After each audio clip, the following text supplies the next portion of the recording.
Hi, this is Michael Buffer, and welcome to the BoxHard Podcast. Hello, everyone. This is Mikey Garcia. Yo, it's your boy, the odd guy himself, Malik King Scott. Hi, I'm Charlie Edwards.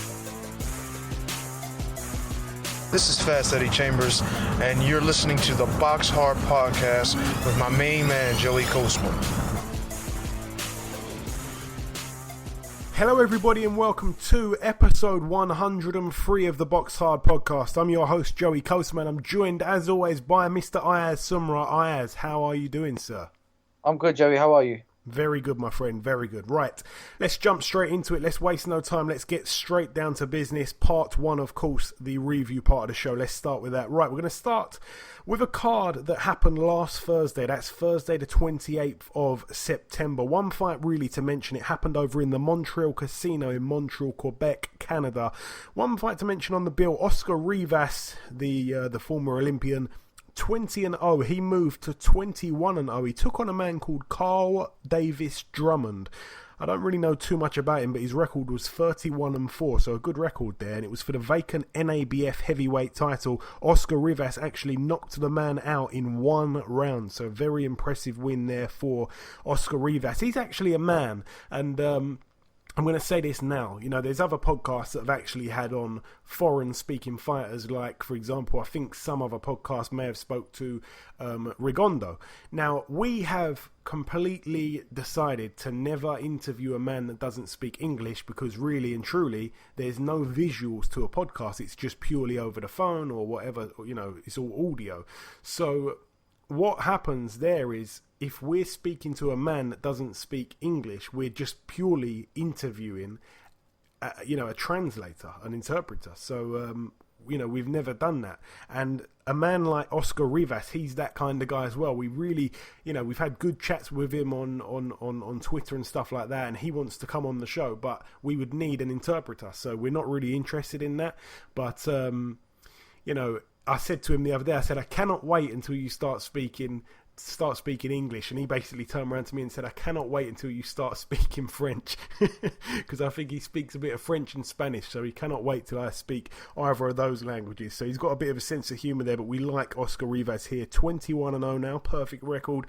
Moving over now to China, and there's just one fight to mention on this bill. The reason why I bring it up, if you listened last week, you will know that the funny name fighter's name was Cho Kon Dong. Cho Kon Dong picked up a unanimous decision win over 6 rounds against another man whose name I cannot pronounce at all, but I just wanted to really put it out there that Cho Kon Dong has extended his record now. 7 wins, 2 losses now in total. Very good stuff there from China. Moving over now to a fight that happened over in Thailand. Now, the reason why I bring this up, it's a man I've never heard of. His name is Tasana Sanpatan.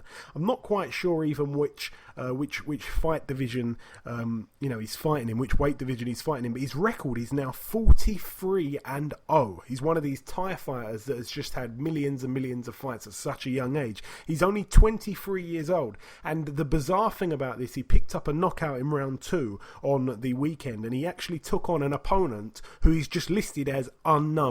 And that happens very rarely in boxing, so it's quite interesting to highlight that. A man who was 42-0 stepped in against someone who was completely unknown, probably a member of the crowd, and he extends his record there to 43-0, so that's interesting stuff there. He's obviously got a really long, undefeated record there, and he's only 23 years old, so that may be a name to watch out for there. Tasana Sanpatan, remember that one. Moving over now to Latvia, the Arena Riga in Riga, Latvia, obviously part of the cruiserweight sector of the World Boxing Super Series tournament. I'm just going to touch on the undercard here. There wasn't too much really on. Former WBO Cruiserweight World Champion Krzysztof Glowacki returned to the ring. His record 27-1 going in. He took on Leonardo Damian Bruzesi. Bruzesi was 18-3. It was, he was overmatched a little bit, to be honest. As soon as it got made, I thought that Glowacki's actually a really good fighter. Glowacki got him out of there inside 5 rounds, so a TKO there. in round 5 for Glowacki. His record now 28-1 inside 29 fights. Good fight to him. Now the main event, Maris Bridis 22-0 took on Mike Perez 22-2 with one draw. We never really knew how good Mike Perez was at cruiserweight. We saw him at heavyweight, he was pretty good, and then he came down to cruiserweight and he had a fight that lasted about 10 or 15 seconds. Obviously the WBC World Cruiserweight title was on the line as well.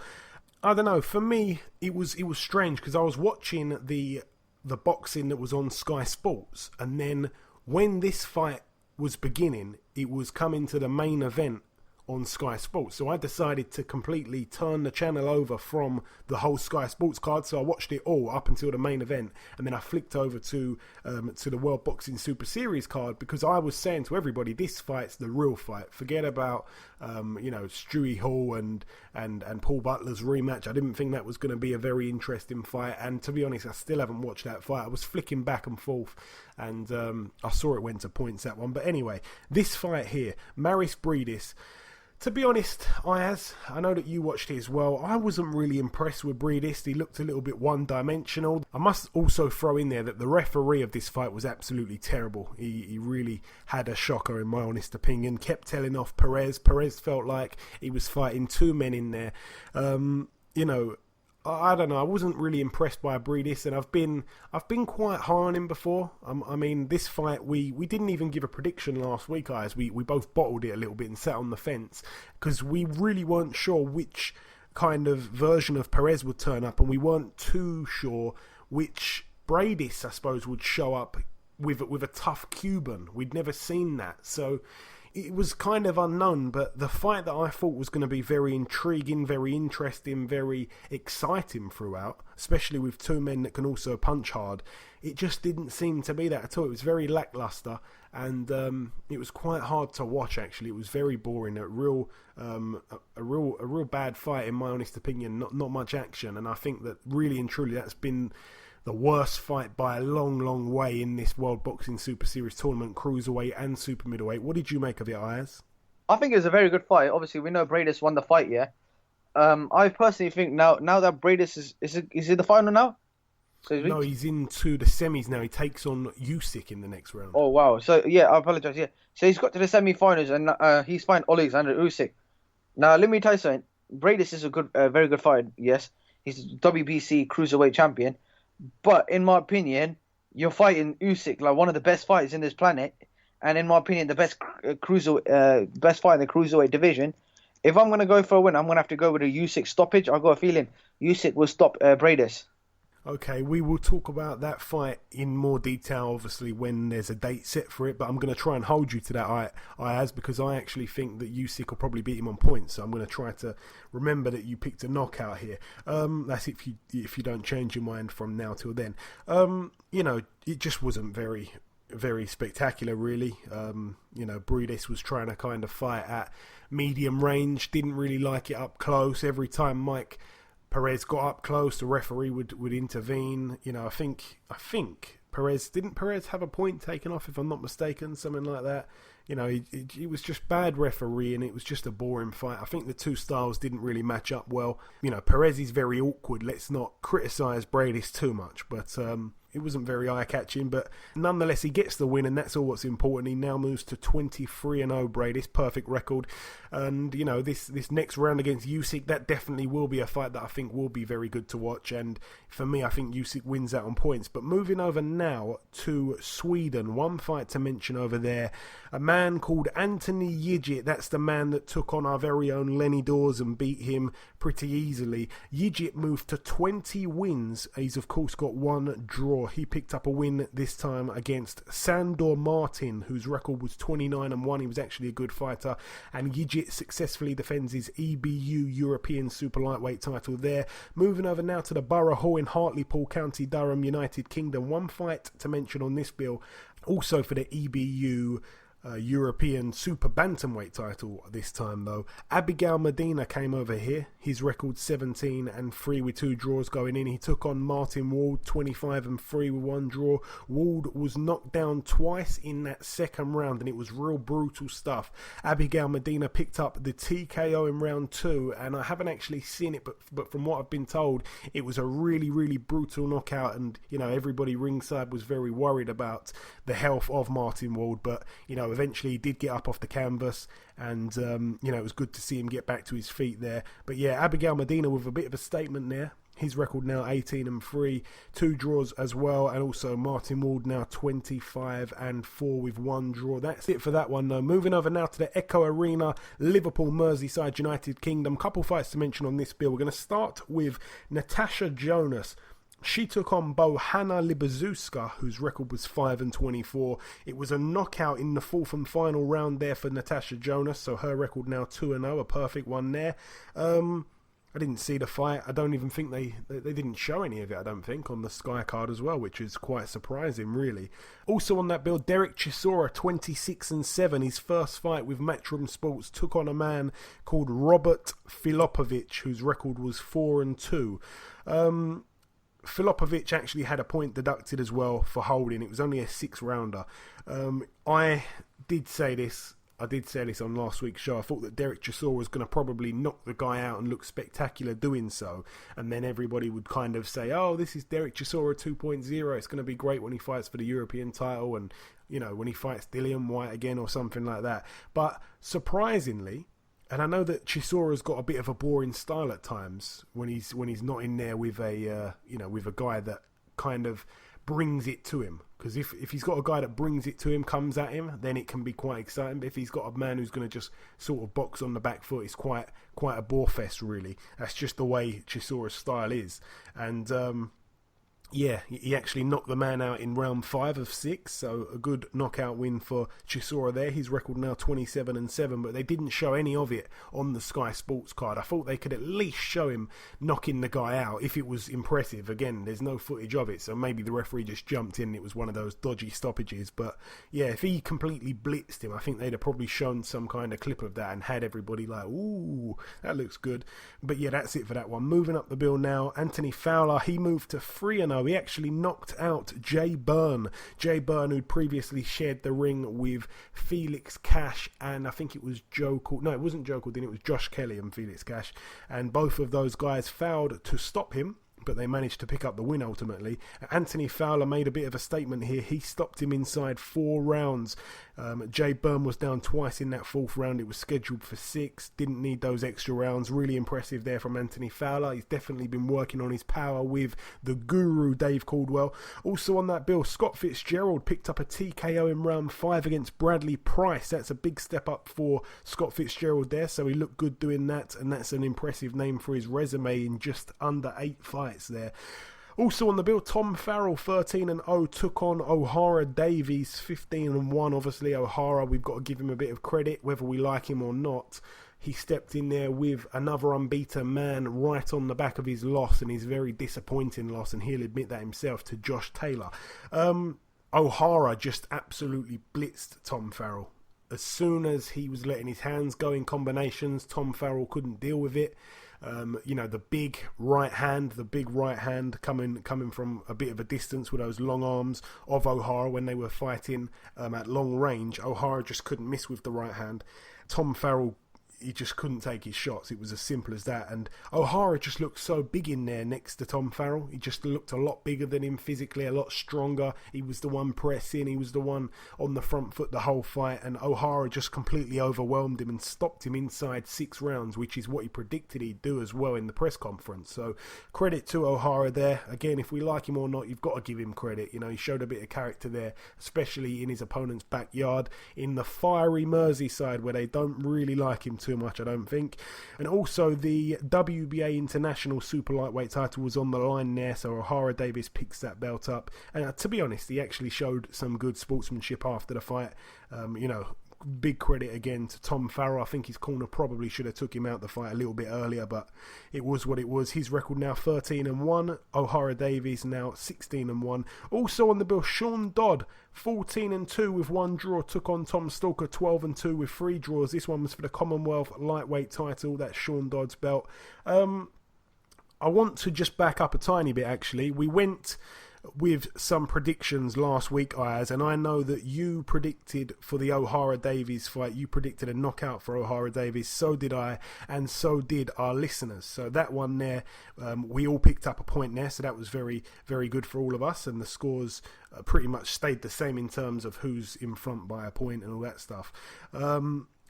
But yeah, this fight here, this Sean Dodd and Tom Stalker fight, I actually went with Stalker to win on points. The listeners went with Stalker to win on points as well. They agreed with me. And you, Ayaz, actually went with Sean Masha Dodd to win on points. So you gain a point there. Very, very impressive prediction there from yourself, Ayaz. Tom Stalker was absolutely terrible. He really was. I think he's really considering retiring after that fight by the looks of what he's been saying, and to be honest, I can't blame him. It's a real shame for him, because obviously he was a good amateur, England captain and the rest of it, but as a pro, and I was looking at it and I tweeted about it during the fight, he's in there against Sean Masha Dodd, who, let's be honest, he's a bit of a brawler who can't even punch. I'm not knocking him at all, obviously he's got a bit of crack in his punches, but he's not a big puncher. He's a soft punching brawler, and Tom Stalker's the bigger man, the longer reach, the southpaw, with all the pedigree in the world as an amateur, and he just could not do anything. He was absolutely awful, Tom Stalker, and for me, I think I've seen enough of him. It's just not worked out. It's one of those guys who's turned pro with a really promising career, and it's just gone awfully, awfully wrong. It couldn't have really gone worse for Tom Stalker.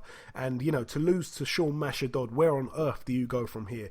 But no, credit to Sean Dodd. His record now 15-2 with 1 draw. Tom Stalker now 12-3 with 3 draws. And I think that's probably it for him.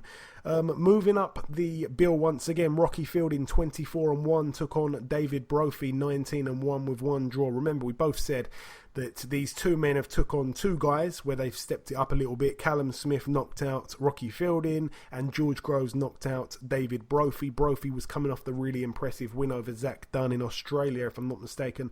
The Commonwealth and the British super middleweight titles were both at stake. Well, to be completely honest, I was shocked by this, because I actually picked Rocky Fielding to win on points. Again, you, Ayaz, went with Rocky Fielding to win on points, but this time our listeners actually predicted correctly there with a Fielding knockout. So very well done to our listeners there. He just jumped all over him straight away. He hurt him in the first round early, and then he just went for it, completely went for it. It was a little bit risky, because initially I thought that David Brophy was actually doing really well covering up, and then he just couldn't get going, and once again, while kind of backpedaling and taking all these shots and parrying some of them and rolling some of them, he just got caught with another few good ones, and that was really it. He just didn't get a chance to get started. It was a little bit reminiscent of Callum Smith's win over Rocky Fielding, where he hurt him a little bit and then just jumped over him, and that was it. So that was what it was there. So really, really, really impressive stuff there from Rocky Fielding. We know he knows how to finish a man, and he reminded some of those that kind of forgot a little bit right there on Saturday night. So Rocky Fielding now 25-1, David Brophy 19-2 with 1 draw. Also on the bill, Paul Butler 24-1 took on Stewie Hall 21-5 with 2 draws. This is a fight that I missed because I said I was watching the Breedis and Perez fight. I didn't actually watch it at all, and I don't really want to watch it, to be honest. It was a unanimous decision win over 12 rounds for Paul Butler.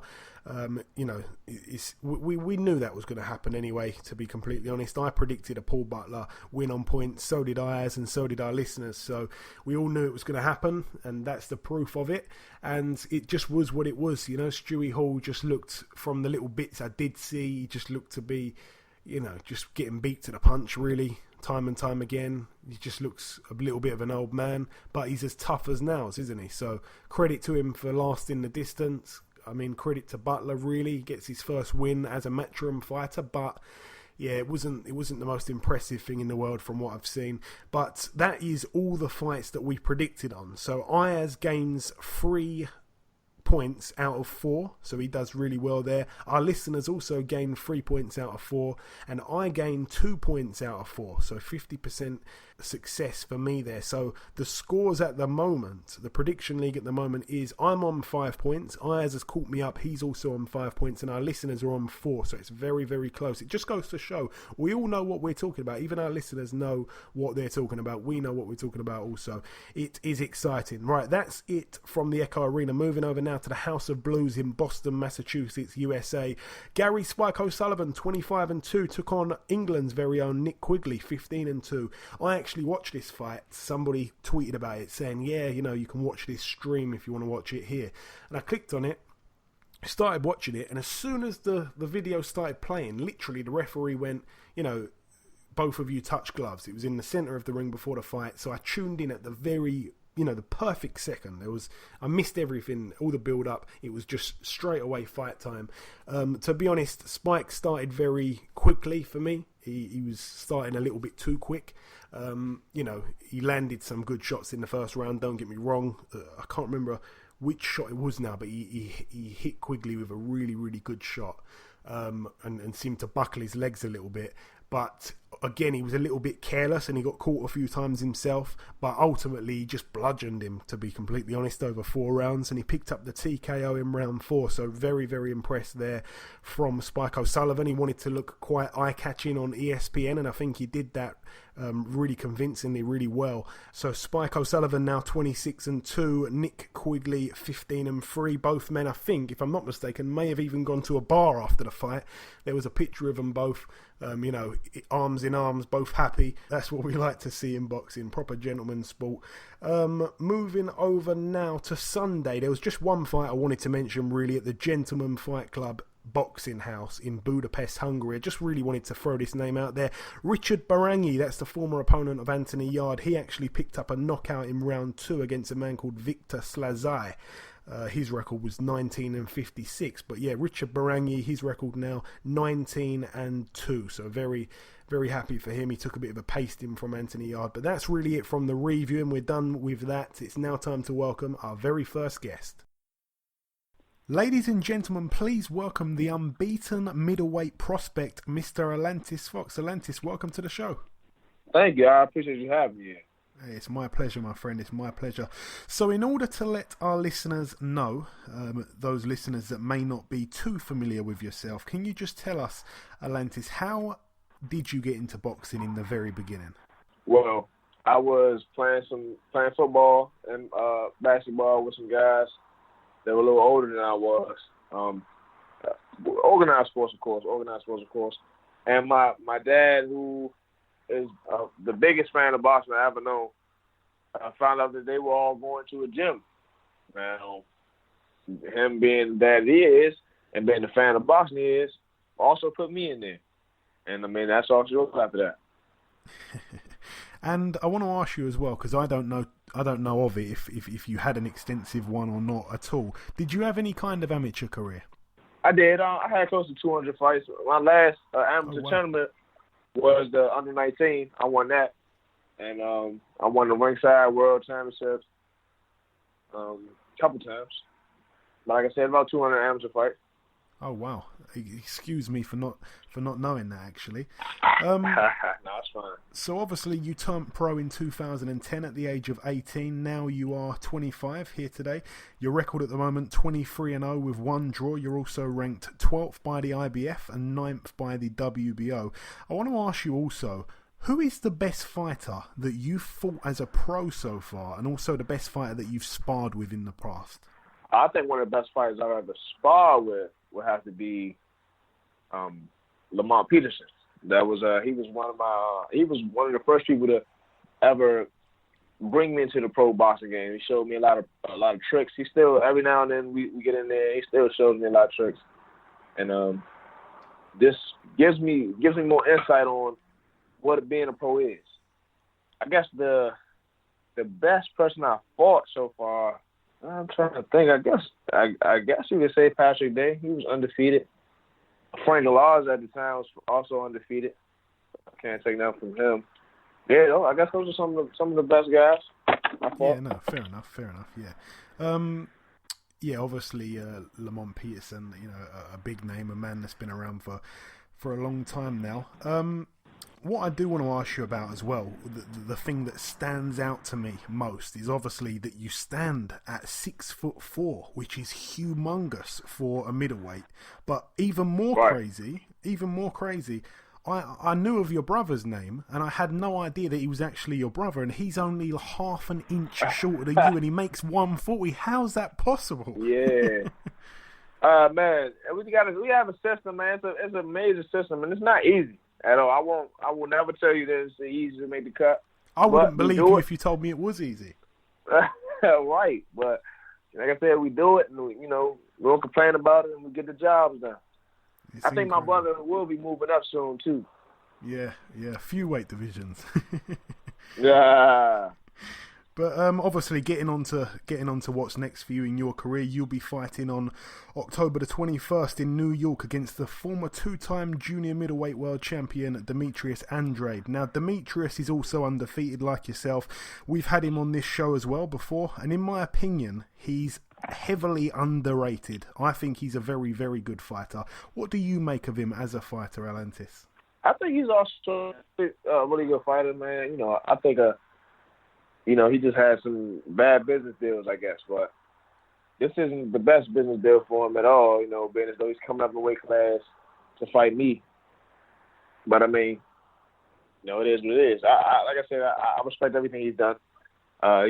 Being the Olympian over in our country, even though they didn't medal or anything, he did enough to beat all the other fighters to be the Olympian here. So I'm not taking anything from him at all. I'm not taking him lightly at all. And I know that you yourself have wanted a big fight for a long time. You've got what you wanted here. Would you say this is the biggest fight of your life?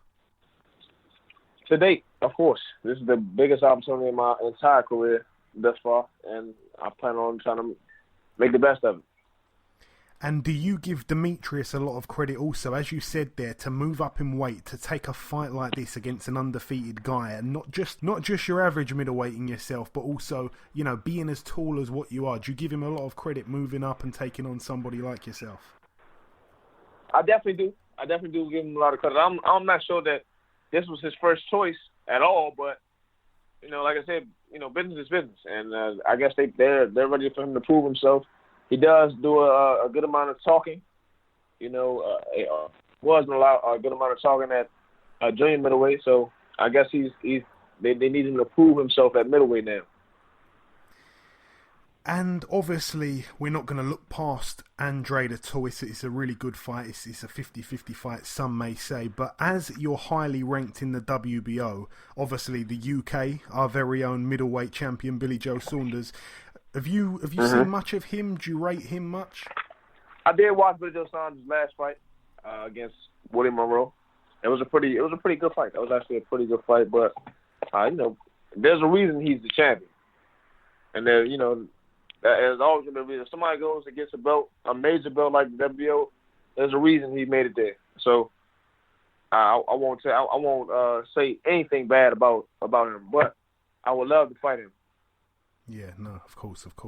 And also, I want to ask you about, I think I read something where you've done some rounds sparring with Jarrett Hurd. Is that right?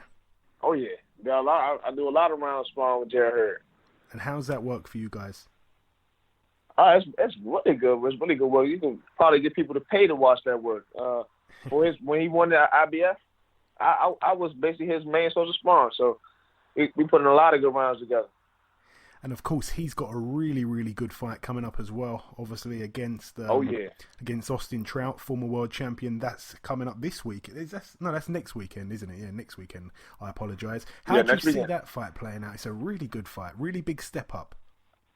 It is a really good. That is a really big step up, and this is going to be a really good fight. I've had a chance to work with Austin Trout as well, and Austin Trout is stronger than I think people give him credit for, and he's a hell of a boxer. He's definitely a hell of a boxer. And he'll surprise a lot of people with his power. And I want to ask you this as well, because I actually had no idea who you may have sparred with, and I've just basically talked about two guys. You've sparred both of those guys, obviously Hurd and Trout. You mentioned Peterson. Is there any other big names that you've sparred with? I've had some work with Sean Porter. Okay. I've had some work with, of course, Lamar's brother, Anthony Peterson. Oh, yeah. Dominic Wade. Okay, yeah. Golovkin's former opponent, yeah. Yeah. And I guess I got to talk about some of the up and coming prospects too. You got to talk about Demetrius Ballard. I don't know if you know who that is. Yeah. Demetrius Ballard. The other day I got a chance to work with my younger brother, Michael Fox. You know, that's one hell of a fighter. So I got to give him this credit. Yeah, absolutely. Mm-hmm. Yeah, no, go on. I didn't mean to cut you off. No. Yeah, I was trying to think. I was trying to think about other fighters I might have. You've reeled off enough. If any come in your head, you know you can certainly say it. I do want to ask you this as well, Alantez. I do want to ask you this. The middleweight division is a very, very exciting division at the moment. I just wanted to kind of get your take on your favourite top 5 in the division, not including yourself. Who would you say is the top 5 guys at middleweight? Tough question. All right. Number 1 has got to be out of Canelo or Triple G, surely. Yeah, I think I'm gonna go with Triple G being number 1. Yeah, I'd have to. Go with Triple G being number 1. You know what? Lara bounces between 160 and 154. So if he was to be considered a middleweight, even though he's about to fight at junior middleweight, I would also consider him. I would consider him number 1 over Golovkin. Okay. And Danny Jacobs. Yeah. For sure. Of course, we're going to throw Canelo in there. I'm throwing Canelo in there too. Yep, Canelo. Yeah, sure. One he more. deserves it. So what we got? We got Jacobs, Canelo, Golovkin. You got Lara in there. He kind of counts. What about Jamal Charlo? Yeah, he comes down. No disrespect to the man, but I don't think he. I don't think. I will go with David Lemieux over Jamal Charlo. Jamal Charlo hasn't proven himself to me. That he hasn't proven himself to be above me in the rankings. So I don't. Like I said, not to take anything from him, he's a hell of a fighter, but I don't feel he's better than I am. No, that's a fair point.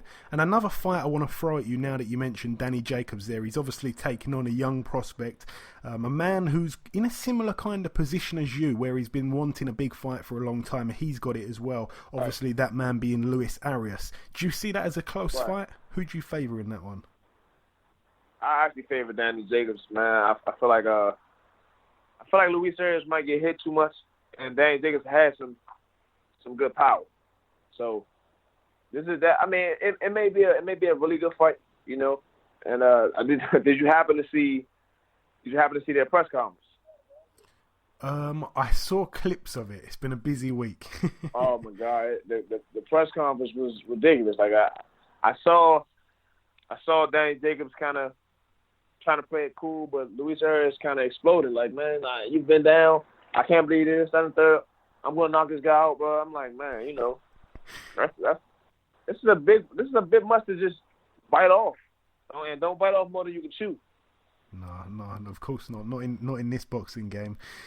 And finally, I just want to give you 2 more questions. I want to throw at you now. I'm going to put you on the spot a little bit. Sometimes I warn people of this question. I'm going to put you on the spot a little bit. I like to ask this to all the guys we speak to from overseas. Who would you say is your favourite UK fighter? And it can be from any era. It can be currently, or it can be somebody who's retired years and years ago. Prince Naseem. Prince Naseem. Yep. That's the most popular answer. So, yeah, that's... It is. I'm sure it is. Yeah, no, it is. I speak to so many people, and that's always the name that they say. Any reason in particular? Just the flashy style, how good he really was? The flashy style. He wasn't really... He was never technically sound at all. He just possessed good power and an awkward style that gave everyone, and except for Barrera, problems. Yeah, No, you're spot on there. You're spot on there. But no, yeah, definitely one of our best fighters ever. And also, I wanna throw this one at you. You can answer it if you want to. If you don't want to, that's no problem. I wanted to get your prediction for your fight. How do you see yourself coming out victorious October 21st? I'll definitely be boxing my ass off. You know, that's the goal. I mean, if he wants to see some shots, but I think he will. I definitely think he'll run into some shots. Then that could be make it a short night. So I'm there to box for as long as the fight lasts. You know, I mean, if I get a knockout, yeah, that's great. But I'm in shape enough to go to 12 rounds that they're asking for. And at the end of the night, if it isn't cut short, it'll be a unanimous decision my way. And anything now? I've run out of questions now. Anything now that you want to tell our listeners at all before you go? I just want y'all to know that I appreciate you calling me and giving me some exposure over in the UK. And I want you all to follow me at SlyAza Fox on Instagram and Twitter. That's SlyAza Fox. Again, that's SlyAza Fox. Man, we're gonna chronicle the journey a little bit, man. I hope you know this opportunity can be a dream fulfilled. Absolutely. Just once again, everybody listening now, please go over to Twitter, go over to Instagram and follow this man, a true exciting prospect, an undefeated prospect, a man who will be a big name certainly down the line in the very near future. Okay, listen, Alantez, it's been a real pleasure speaking with you this week. Thank you so much for giving us some of your time. Not a problem at all. Best of luck for the 21st, and no doubt we'll catch up again afterwards, my friend. Thank you so much. Thanks for BoxHard Podcast too. Okay, now it's time for part 2 on this week's show. This part, of course, the preview part, but as always, we go over to Ayaz with the latest boxing news roundup worldwide. Ayaz. Right. David Haye versus Tony Bellew were facing a rematch on December 17th at the O2 Arena. Yes, it's weird because it's going to be on a Sunday, but the first fight obviously ended slightly controversially with the injury that David Haye picked up. We never really knew what was going to actually happen in those late rounds if the injury didn't happen, so there's a bit of intrigue there, and that's carried over to this rematch. For me, Tony Bellew probably had some other options, but I don't think they would have brought in the same kind of money as this, and David Haye had no options whatsoever. He needs to get over this stumbling block to be able to be in those big heavyweight fights and to be able to be in with a legitimate chance of perhaps, you know, getting a Joshua fight or something like that. So yeah, David Haye needed it a lot more than Bellew did, but Bellew really hung out for this whole time while David Haye was, you know, doing all these kinds of therapy and that to get his ankle or his Achilles, I should say, back to what it was. So yeah, Tony Bellew's happily waited for him and been out the ring waiting for this payday, and here it is. So yeah, I'll be tuning into it. It's, you know, I suppose it's going to be a good fight again. I hope so, and may the best man win with no injuries this time. Hopefully we see a proper winner in a real real old-fashioned boxing match that sees the best man win. That's what we want to see ultimately. Right. Tyson Fury will not apply for a new British boxing license. Yes, he tweeted yesterday about he's angry with the British Boxing Board of Control. I don't think you can blame him, really. I think they've been very unfair towards him, but again, we don't know the full story of all these drug tests and stuff like that and all the rumours that go around. I said it ages ago, he could easily apply for a boxing licence, like a Luxembourg boxing licence, just like David Haye and Derek Chisora applied for when they were banned from the Boxing Board of Control after their brawl in Germany that time after the Vitaly Klitschko and Derek Chisora fight. So, yeah, it's not really surprising. It's not really big news. Some people saying, oh, he's definitely retired from boxing because he can't get a British licence. He's decided to retire. That's complete nonsense, I think it was the Sun that were tweeting about that. Surprise, surprise. But yeah, he's not retired. I think he'll probably try and get a licence elsewhere, and they'll be very, very happy to oblige, and they'll give him a license, and they'll be happy that he's boxing under their license. So yeah, other sanctioning bodies that can give out licenses will all be frothing at the mouth for that one. They'll definitely want Tyson under their books. Carl Frampton will face Mexican Horacio Garcia in his comeback fight. Yes, it's not really the fight that we all wanted to see. I think really and truly it's a little bit disappointing. But, you know, it's a comeback fight. He's been out the ring for quite a while. You know, it's his first fight with Frank Warren. But for me, I'm not really loving the fight too much. And the fans online, every single fan's comment that I read when they'd announced the fight, every single comment was a bad one, a negative one. So, yeah, we're not really impressed with it, in all honesty. But it is what it is. I'm a big fan of Carl Frampton, and I like the way Frank Warren's doing business. So we'll have to wait and see. I'm hoping it's not going to be a pay-per-view card. I think they'll do bad numbers if it does become one. Lamont Peterson has relinquished his WBA belt. Yes, obviously he was a belt holder at 147. I'm not quite sure his reasons behind that. But no, it opens up the doors for a lot of the guys at 147. For example, people like Sam Eggington, for example. You know, I think he was fancying that fight sometime next year. But now that he's, you know, given up the belt, then, you know, it opens up doors for people like that, people on that fringe kind of level. So, yeah, it's very interesting, and we'll have to wait to see what unfolds with that one. Luis Ortiz has failed a drugs test. Yes, it's not quite clear what's going to be happening, but he was scheduled to take on Deontay Wilder in November. That was going to be a fantastic fight. I feel very sorry for Wilder. I think this is the second or third time that this has happened to him, so I feel very sorry for him. You know, every time he goes to get a big fight, this kind of thing happens, so I'm very gutted for him, but I know he still wants to fight the guy, but again, that's obviously illegal in the boxing world, and we'll have to wait to see what happens. But I'm hoping it all gets cleared up, because Luis Ortiz has basically turned around and said, yeah, well, it was some kind of drug that was in something that I've been prescribed for high blood pressure, and he seems to have tried to prove that. I think he uploaded a picture of his his medicine that he's been taking for high blood pressure. So yeah, it's going to be interesting to see what happens, because it was looking like a really good undercard as well. Another heavyweight fight on there was Stiverne versus Dominic Brazil. So we'll have to wait and see what happens there. But hopefully it gets cleared up soon, because we're not that far away from it now. The WBC have ordered a rematch between Golovkin and Canelo. Yes, obviously the WBC are not Canelo's best of friends. Canelo, I don't think, is going to take any notice of what they want at all. And I think the fight is going to probably happen anyway. I think there probably will be a rematch, to be honest, because both men are going to earn big money in it. And I don't think the WBC, I don't really know why they've done it, to be honest, but I don't think anybody's going to listen to them. If they wanted the rematch originally, then this won't change anything. And if they didn't want the rematch, I don't think this is going to push either man to sign for it. If they want it, they'll have it. If they don't, then they won't. But I don't think this really changes anything. It's just a piece of, it's fake news. That's what I call it. Jarrell Miller will face Marius Wack. Yes, Big Baby Miller to be fighting on a big undercard that I'm sure you're going to tell us about the main event in a second, Ayaz. But yeah, that's a good fight for Big Baby Miller. Wack's a very, very tough guy, got a very good chin as well. And that's a very, very hard fight. And stylistically, it's not the most attractive sounding fight either. I don't think that's going to be a barn burner. I think that's a really stern test there for Jarrell Miller, Big Baby Miller.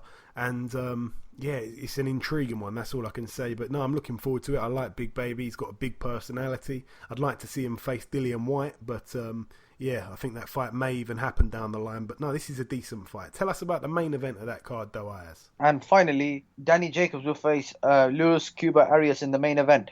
Yeah, Luis Arias, a man that's been on this show a couple of times, good friend of the show. And of course, Daniel Jacobs in his first fight underneath Eddie Hearn's Matchroom Sports USA. It's a good fight. It's a really good fight. Luis Arias has been asking for a big name for a long, long time. I think when he was last on the show, I think he actually said to me, I need a big name fighter now. And he gets it here. The only question is it too big of a name? Because we know that Danny Jacobs is a phenomenal fighter. And, he can give anybody in the world some real trouble, and if not, he can probably knock him out. We'll have to wait and see, because Luis Arias has been looking really good lately as well, so it's a brilliant step up for Arias, and both men can punch, so I'm expecting it to be a bit of an early night in both of those fights, perhaps. That's it for the news. Excellent. Thank you very much, Ayaz. Right, moving over now to the preview, and we're going to start with a fight happening later today in America. It's at the Mohegan Sun Casino in Connecticut, USA. One fight to mention. Friend of the show, actually, Cassius Chaney. His record 10-0. He takes on a man called John Bolden, whose record is 8-11 with one draw. Cassius Chaney still building up his resume there. Still undefeated, good friend of the show, good fighter him. He's a heavyweight prospect to look out for. Moving over now to the Meadowbank Sports Centre in Edinburgh, Scotland, United Kingdom. Couple fights to mention on this bill. Gary Cornish 24-1 takes on Sam Sexton 23-3. That one's for the British heavyweight title, the title that everybody's wanted to get a piece of.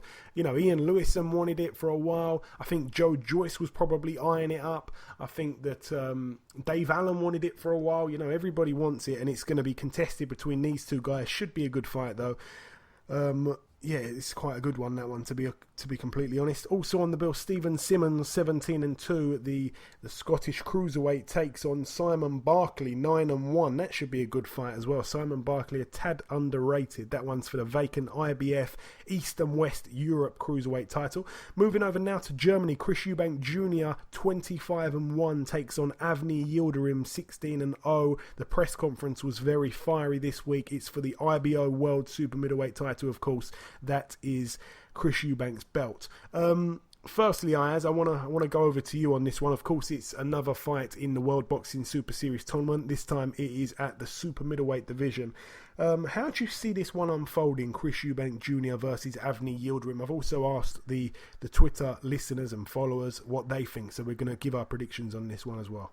I personally reckon Chris Eubank is going to stop him. Obviously, we've seen Chris Eubank fight Arthur Abraham. His speed, it's always with Chris Eubank. He's got a very fast hand, and it's the uppercut that he always lands. So I got a feeling Chris Eubank is going to stop him within the first 8 rounds. So I got Chris Eubank, in my opinion, will win this fight. Okay, bold prediction. I'm going to actually agree with you, Ayaz. I'm going to go with a Eubank knockout as well.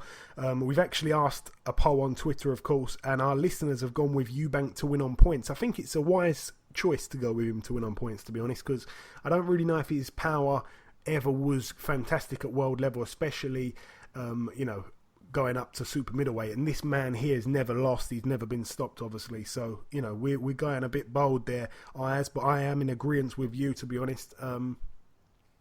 I think it's going to be good to see Eubank back in action. Of course, it always is. He always brings a good fight to the table. I'm interested to see what Yildirim's like. Some people have actually picked Yildirim to go on to win the whole tournament. So, it should be interesting to see what happens there. But no, I'm looking forward to it. But unfortunately, it's on the ITV pay-per-view. I think you've got to pay £10 to watch it or something. So, yeah, not very happy about that. May have to find a stream, if I'm completely honest. Hope nobody's listening to that from the World Boxing Super Series.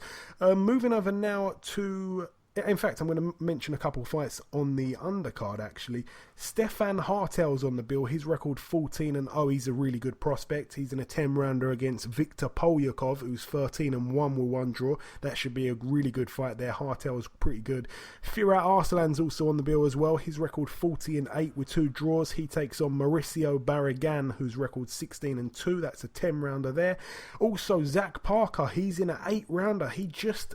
literally a few weeks ago knocked out Luke Blackledge in a round, so it's going to be interesting to see what he's like here. He's in against a man who's got a record of 9-6, so he shouldn't be offering too much. But Zach Parker all of a sudden has sprung into one of my most favourite prospects to watch following that good win there. That's it from Germany. I can't even pronounce that venue at all. It's in Stuttgart, that's all I can tell you. Moving over now to the Manchester Arena in Lancashire, United Kingdom. I'm going to start with the undercard. Marcus Morrison, 14-2. He steps in against Marius Biskupski, whose record is 23-45 with 2 draws. Marcus Morrison, he was looking really good at one point, then all of a sudden he racked up 2 losses in a row. So, hopefully he picks up a win here, to be honest. He's under the tutelage of Joe Gallagher. Also on the bill, Hosea Burton, a man that's also with Joe Gallagher. He's returning to the ring. I think it's maybe the first fight after the Buglioni one. I'm not quite sure. Maybe I could be wrong there. His record 19-1. I really do like Jose Alberto, though. I think he's very good, very underrated as well. I would like to see him take on Anthony Yarde, in all honesty. He's in a 6-rounder against a man called Christoph Damendi, whose record's 10-3 with 2 draws. Not a great undercard, this one. Gavin McDonnell's back in the ring as well. His record's 17-1 with 2 draws. He's in a 6-rounder against Jay Carney, whose record is 5-3 with 2 draws. Should be a relatively easy win there for Gavin McDonnell. Scott Cardle's also on the bill. His record 21-1 with 1 draw.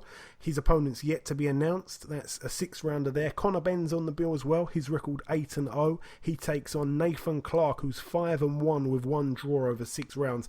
Conor Benn, he's really, he's really impressed me. He's got a lot better recently. But what I will say is, when you look down Conor Benn's resume, he's fought guys who, some of them have had winning records, don't get me wrong. He hasn't fought these journeymen with like 170 losses and stuff. But everyone he's fought, they've all had like 5 fights max. Whether that's 4 losses and a draw, however you want to mix it around. They've all had like 5 or 6 pro fights. They're all really, really inexperienced, and I'm wondering what that's about. I don't know if it's because Conor Benn didn't have a great amateur career. I don't even know anything about his amateur career. But yeah, I think that's quite interesting there. So he takes on a man who's had less fights than him once again.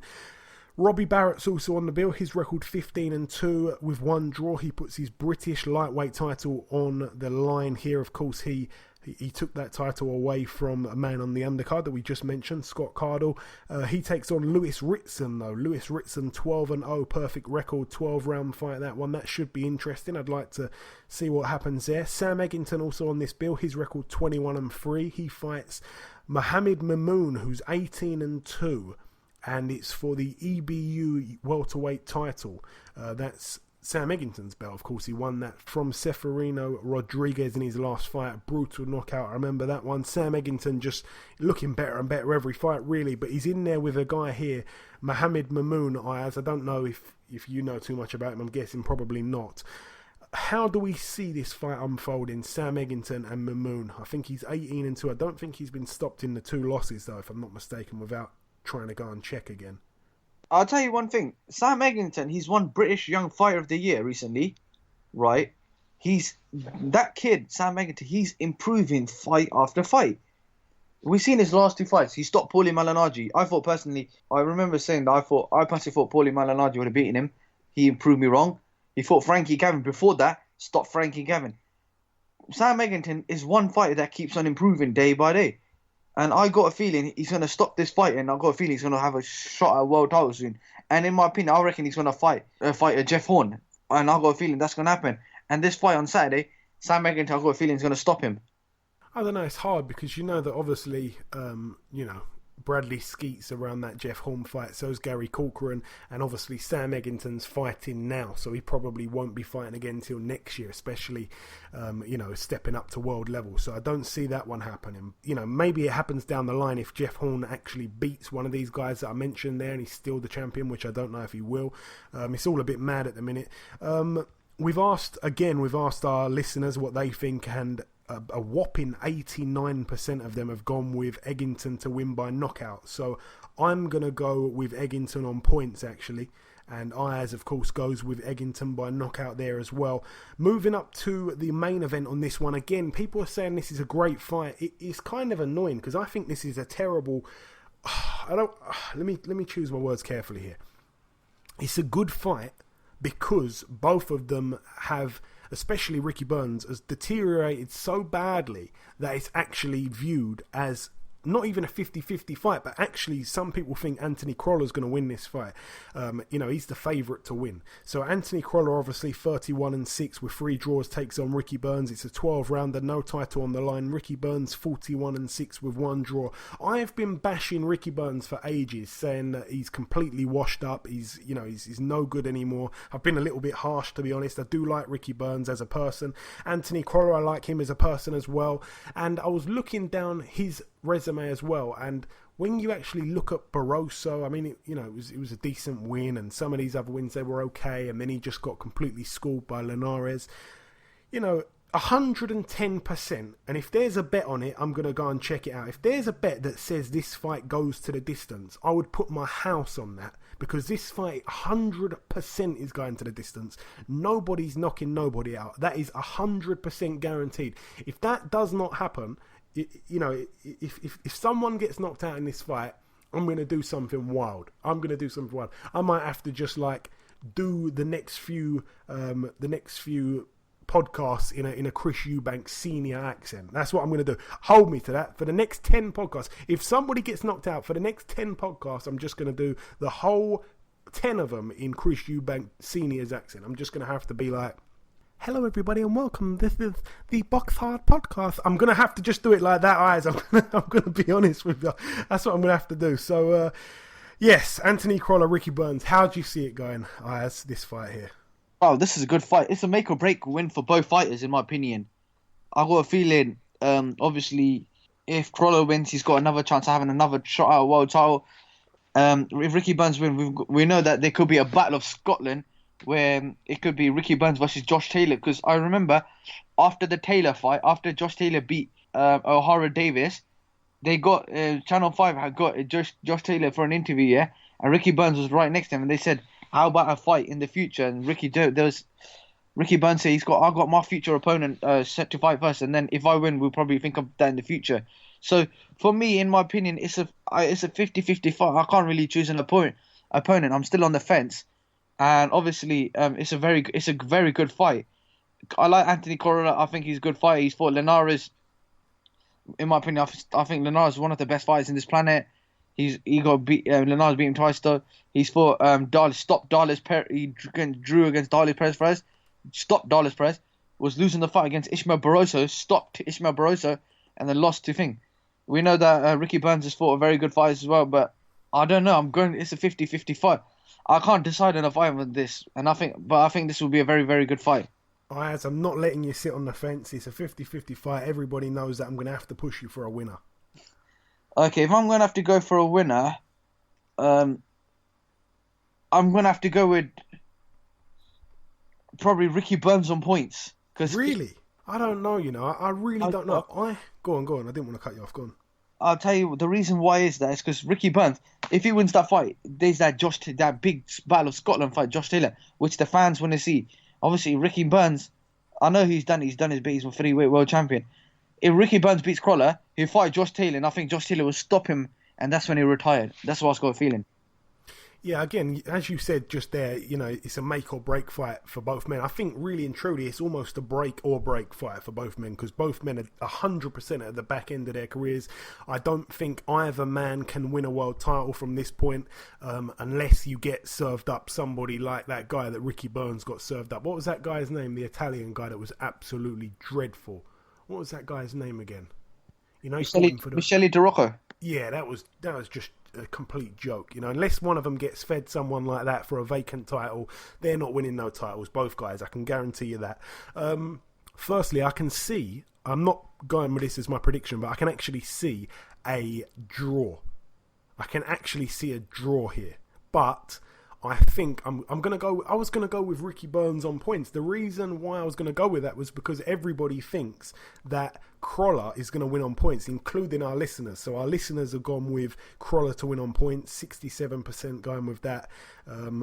Nobody actually going with Burns by knockout completely, not even one vote. So yeah, everybody thinks it's Crolla on points. The bookies believe it's Crolla on points, and there's a bet that I saw last night. If you go to the betting shop and bet on this, it's 3-1 for Burns to win on points, which I think is a very attractive, lucrative bet there. That is like, put £10 on it, you obviously win 30 plus your tenner back. That's a great bet. I think they're massively overlooking Burns, despite him being really washed up and 100% past his best. Still, how good is Anthony Crolla really when he fights an established champion like Ricky Burns? We're going to have to see, because he looked completely out of his depth against Linares.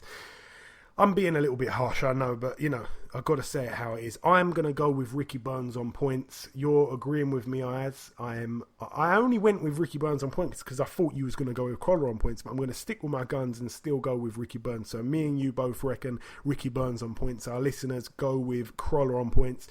It is a 50-50. It is 100% a 50-50, but it's not a fantastic fight because both men at this point in their careers are not that exciting to me.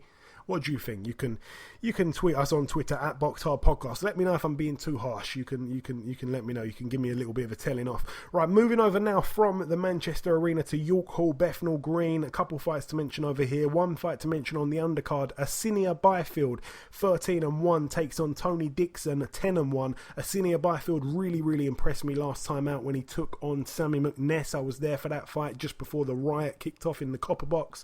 What a mad night that one was.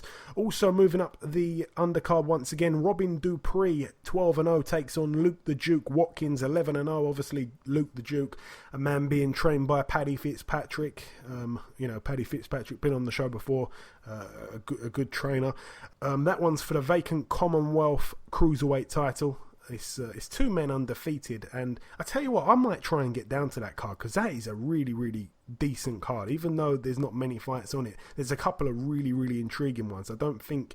Oh no, it's going to be on Channel 5. It's going to be on Channel 5. I might just watch it from home then, on the in the comfort of my sofa. And the main event, Andrew Selby, 9-0, massive friend of the show. He's in a 12-round contest against Maximino Flores, 23-3 with one draw. Tough Mexican fighter here.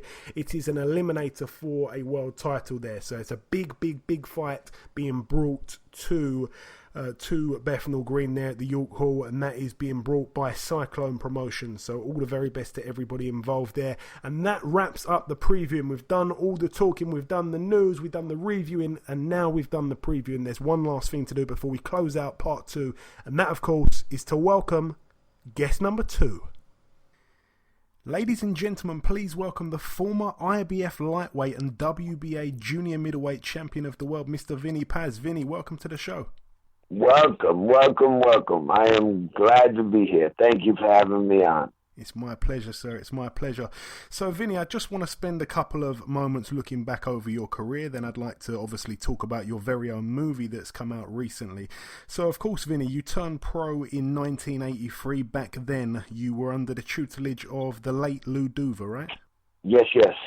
What was it like to work with a man like that, a man with so much knowledge in the game?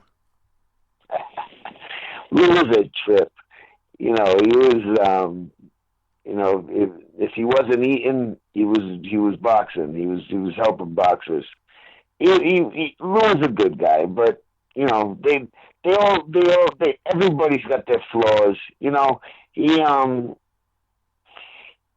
okay. There were a couple of things he did I didn't like, but Lou, for the most part, was a good guy.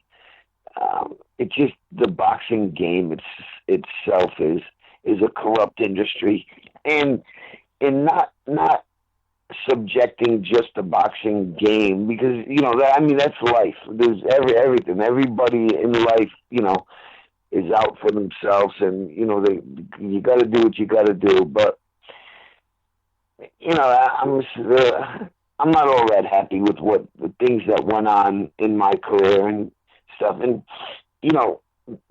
basically, I would have fought for $10,000 a fight because I just love to fight, But looking back, there were mistakes, but I'm happy with my career. I'm happy with the way things turned out. I'm elated that I won 50 fights, which is hardly ever done. That's a mountain in itself. I won 5 different world titles. I'm happy with the way things went. I entertained millions of people, and that's the one and only reason why I should be in the Hall of Fame by now.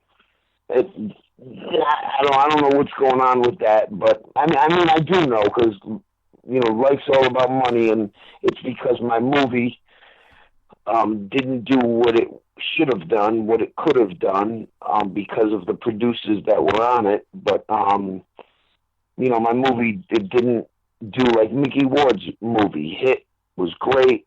Everybody went to see it, and they inducted Mickey right into the Boxing Hall of Fame after. And that's what they would have done to mine if my movie was, somewhat up there, even a little bit. But I had so many problems with the producers of the movie, and that's a whole nother story. I got them in court right now, and that's it. I don't think my PR girl would like me to say anything more than that. No, that's fair enough. That's fair enough. We're gonna touch on. And you know, and we're on the phone right now because of my PR girl. You know that, right, Zena? You know, Paula Sciarino. We're on the phone. She does a great job. She's the best. She's the bomb. She's just wonderful. Yeah, I love that girl to death. I don't know if you've ever seen her, but have you ever seen a picture of her? I believe so. Yes. She's effing hot. I like that opens a couple of doors up for me. It opens a lot of doors up for me. She's freaking hot, bro. Shout out to Zena. It's always good to have a hot PR girl. I have to agree. If I'm ever in a position to have my own PR, then I'll certainly bear that factor in mind. Right, Vinny. Moving on to obviously some of your most memorable nights. I want to just fast forward. We started in 1983. I want to fast forward to your first world title fight. Obviously, you took on Greg Haugen in 1987. At that point, you had a record of 22-1, even knocking out Joe Frazier Jr. along the way. Obviously, Greg Haugen was 19-0. You beat him unanimously over 15 rounds back then. This was obviously your first fight of your eventual 3 fights in total. What do you remember from that night, Vinny? Yes. Well, I remember that being, one of the greatest nights of my life. Actually my record going into that fight was 23-0 because a fight in Italy.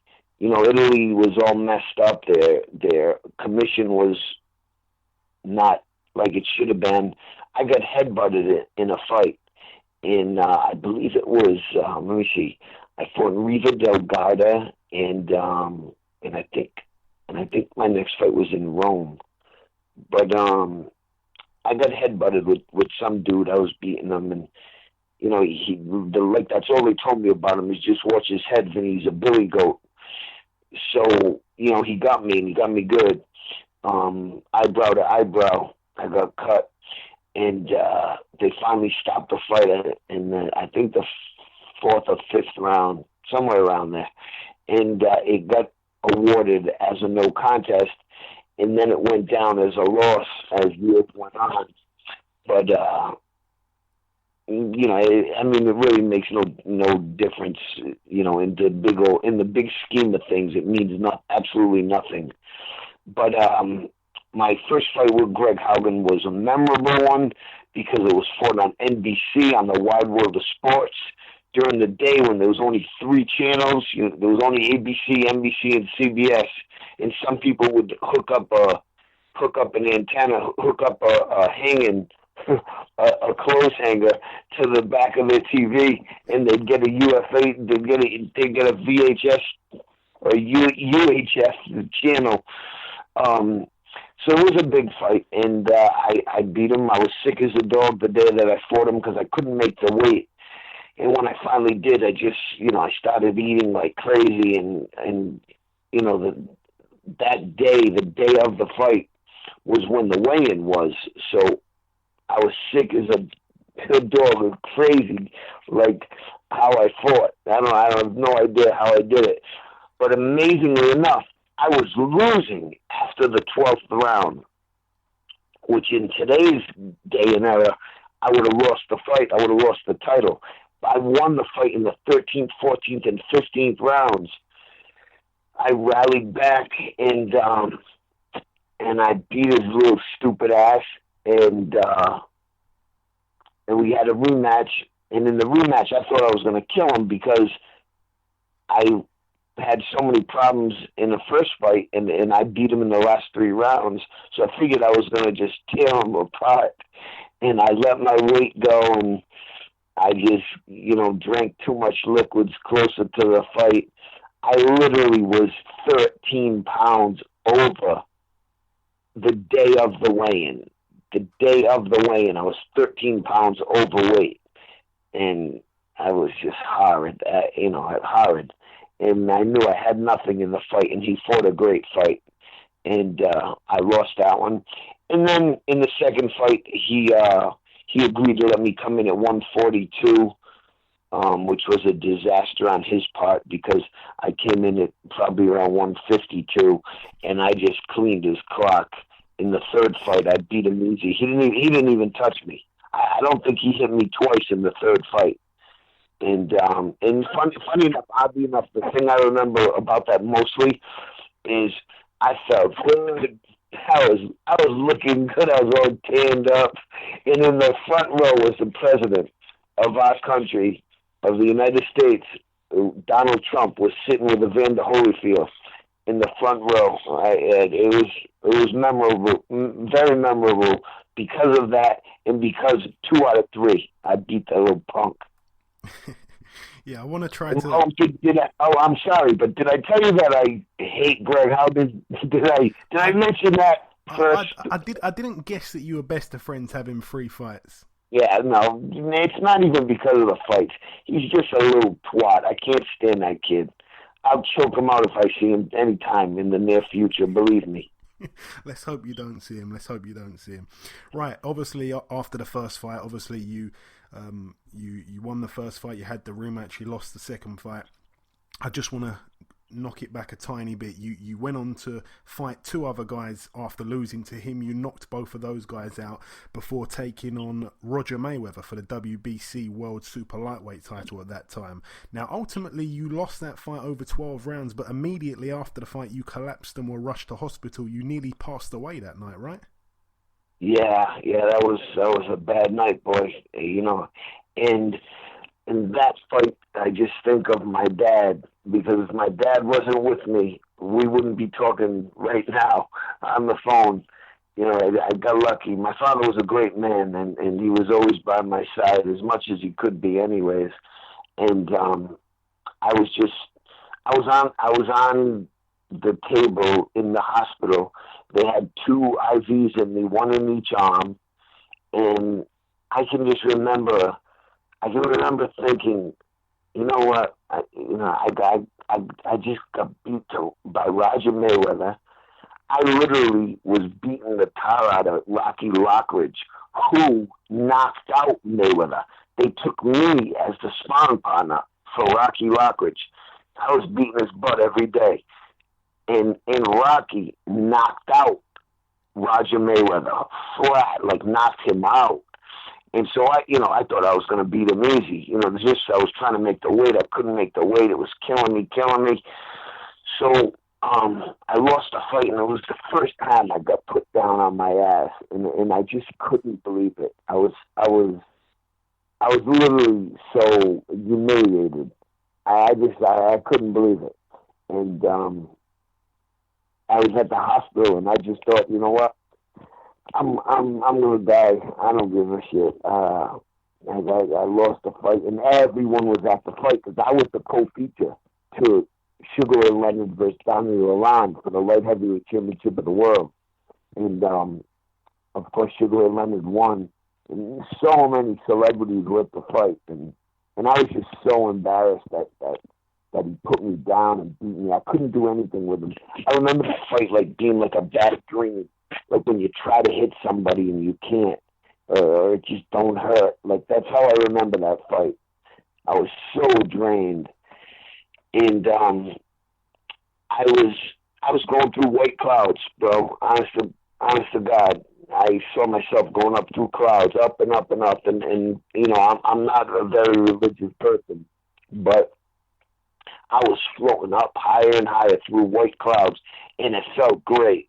It felt great, and I just said to myself, frick it. This is it, I'm going. And the nurse, I literally heard them. I heard the nurse tell my father, she said, Mr. Pazienza, I hate to say this, but we're losing your son. He's only got 1 heartbeat at every 6 to 8 seconds. And when she said that to my dad, he grabbed my shirt and he started shaking me violently, and I heard his voice saying, "Champ, I don't care, you lost. Don't do this." And he was shaking me, and as soon as he started shaking my whole body up, going up through clouds, boom, it stopped, and I came back, and the clouds were gone forever, and that was it. And I came back, or else we wouldn't be talking right now. Oh, that is incredible. That is absolutely incredible. Now, obviously, after that fight, you fought another 3 guys. You knocked all of those guys out before fighting for the WBO World Super Lightweight title this time. This was against, obviously, the then undefeated 36-0 Hector Camacho.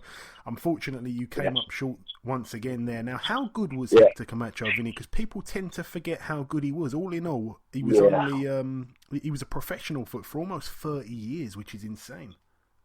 He was a great fighter, great speed, great movement, great knowledge. Hector was great.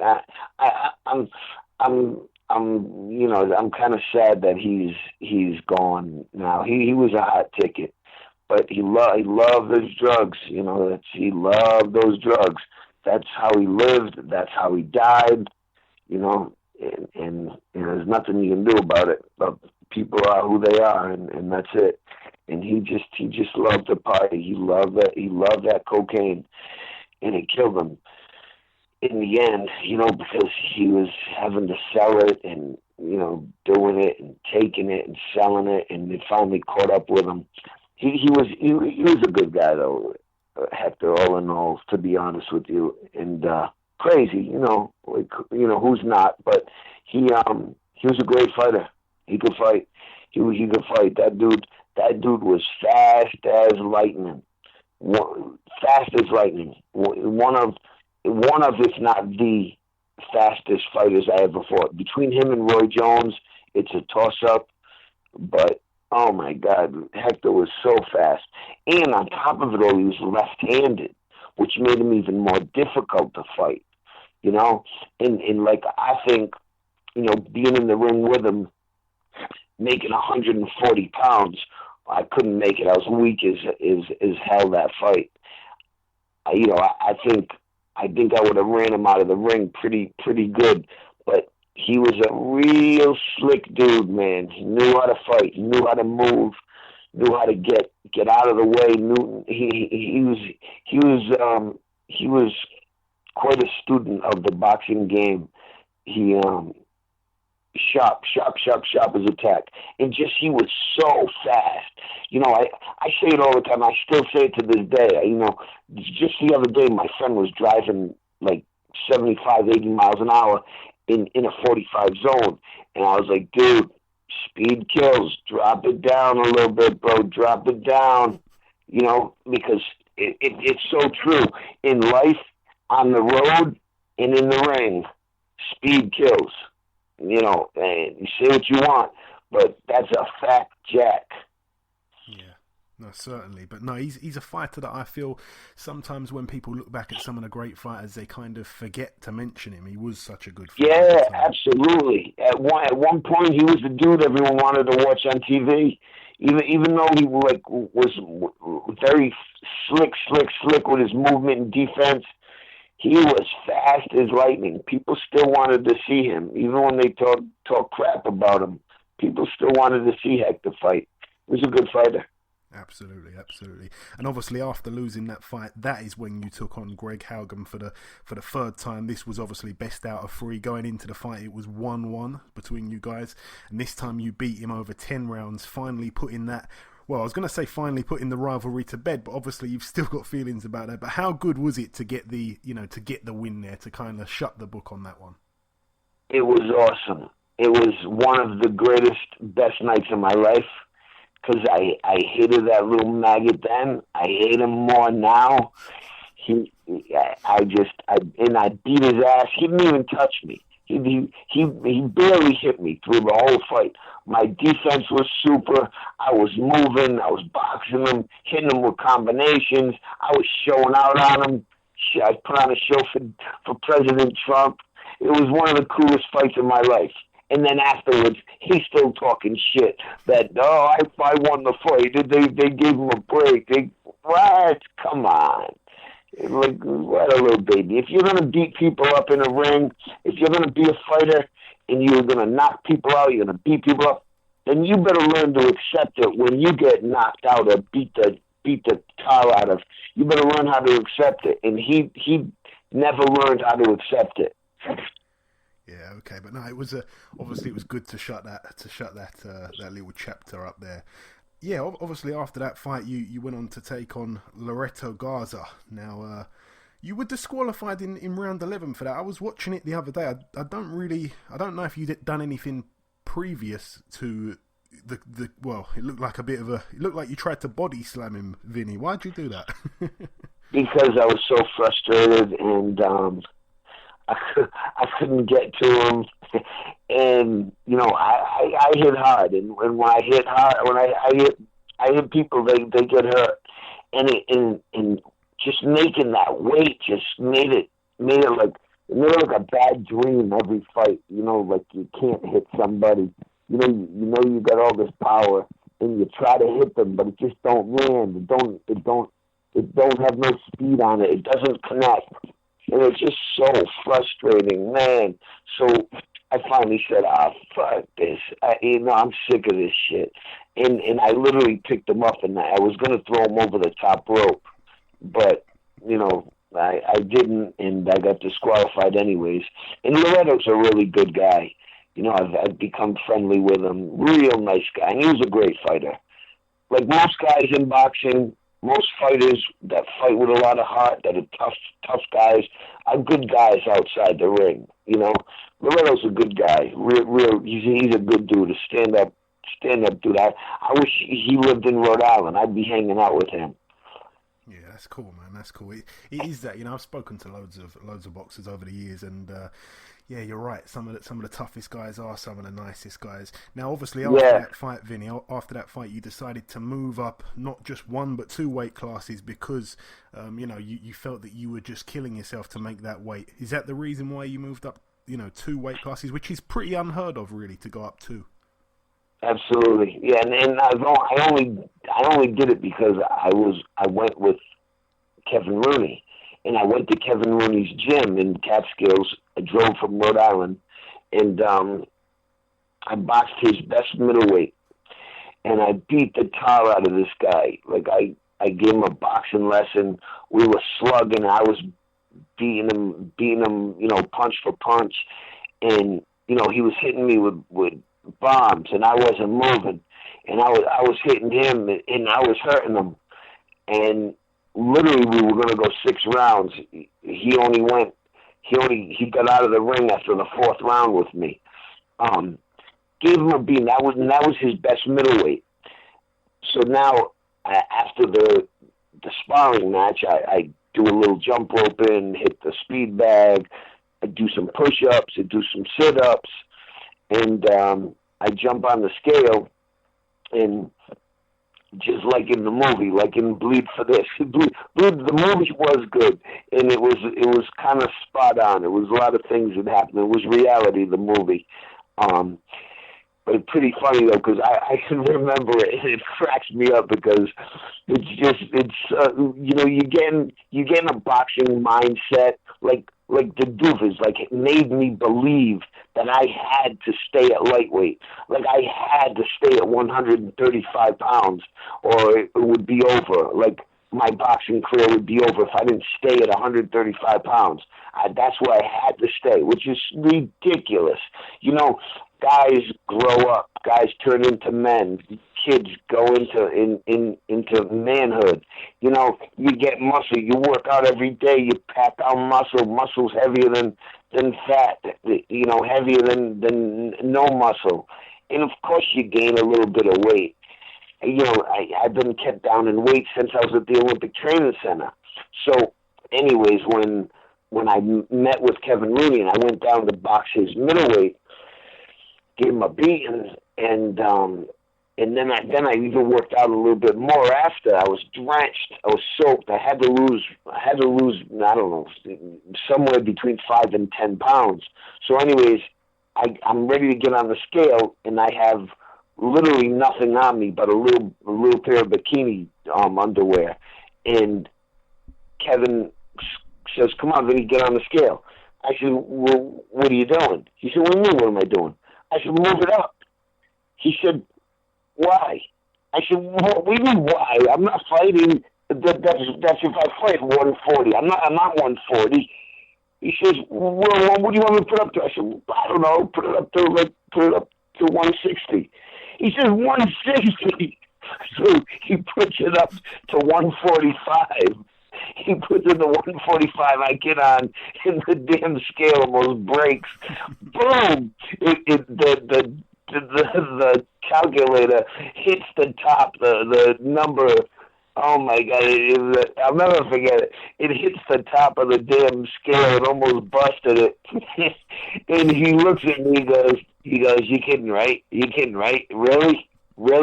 145? You drenched. You had to lose like maybe 10 pounds.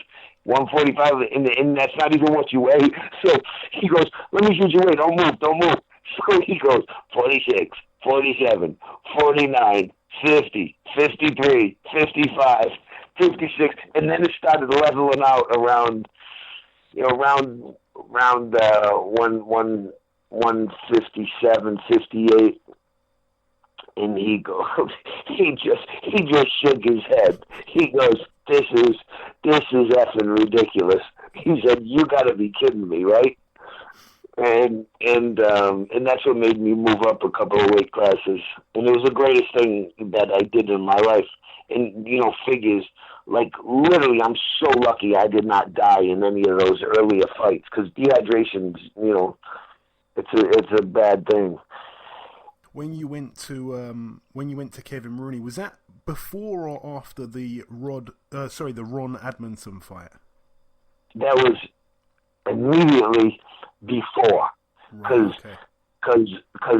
like he called the Duvas and he told them, he said, "Hey, listen, I'm training Vinny now, and he's fighting at Junior Middleweight. And that's it. I ain't letting him fight no lighter." And they said, "Okay, all right, you're sure?" And he goes, "Yeah, I'm very sure." And he said, "Get us a fight." So they got me my first fight for the United States title, the United States Junior Middleweight title against Ron Edmondson. And I beat him. Good fighter. He had a good record. He was the defending champion. And I cleaned his clock. I beat him soundly over 12 rounds. And then I fought Gilbert Duray and beat him. And obviously for the WBA title. For the WBA title, that was a big one. And obviously being with Kevin Rooney, obviously at that point he had just, I think a couple years before, just finished off with Mike Tyson, obviously. Kevin Rooney, again, is another man who's very underrated in terms of training when we look back. What was it like being trained by a man with that level of knowledge as well for the game? Loved him, loved Kevin, I loved Kevin. He was awesome. Great man, great guy, great trainer. And, I had a lot of laughs with him. He would come down and stay with me a month before each fight at my house. And we had a great connection. And it worked. It really worked. And he had me, slipping a lot of punches, moving and grooving and beating up a lot of guys. I'm not like the last time he came to Rhode Island. I didn't even want to go see him because he's got dementia, and that's how my father died. So I didn't even want to see him. I didn't go see him, and I couldn't take it. I couldn't take seeing him like that. He's only 8 years older than me. Kevin is, and he had dementia. He was on the brink of Alzheimer's, and he had it pretty bad from what they tell me. And literally, not that much older than me, but, he got knocked out a couple of times in the boxing ring. I never did. He did drugs when he was a kid, and I never did. And he drank as a young guy. He used to hang around with a bad crowd in New York. And, luckily enough, I never done that. Yeah, best wishes with Kevin Rooney, by the way. And obviously, as you touched on there, your next fight after the Ron Edmondson fight was against Gilbert Dele, obviously for the WBA World Junior Middleweight title. Now, you were winning the fight, but just to put the cherry on the icing on the cake, you knock him out in the final round and become the new WBA Junior Middleweight Champion of the world. Obviously, your second major title. How are you feeling at that point, Vinny? On top of the world, bro. I was feeling on top of the world. I couldn't, it was almost too good to be true, to be honest with you. But I was on top of the world. I was feeling good. I was looking good. I had my game down. I was on top of the world champion, girls everywhere, money everywhere. It was just a crazy time in my life. And then, go figure. Maybe God said, "Well, you got to step it back a little bit, pal. You're getting a little too big for your britches," because it was nuts, like crazy. When I tell you, crazy. People throwing money at me, people like girls throwing themselves at me. It was a crazy period in my life, and I guess the big guy said, "Well, kind of take it back a little step here. Just relax, Paz, man. You'll get through this, but it'll calm you down a little bit." And that's how I look at it. Yeah, and we should note also that was obviously your last fight before the horrific accident. That fight was also 26 years ago this week. That's the reason why, of course, we're doing this on this particular week.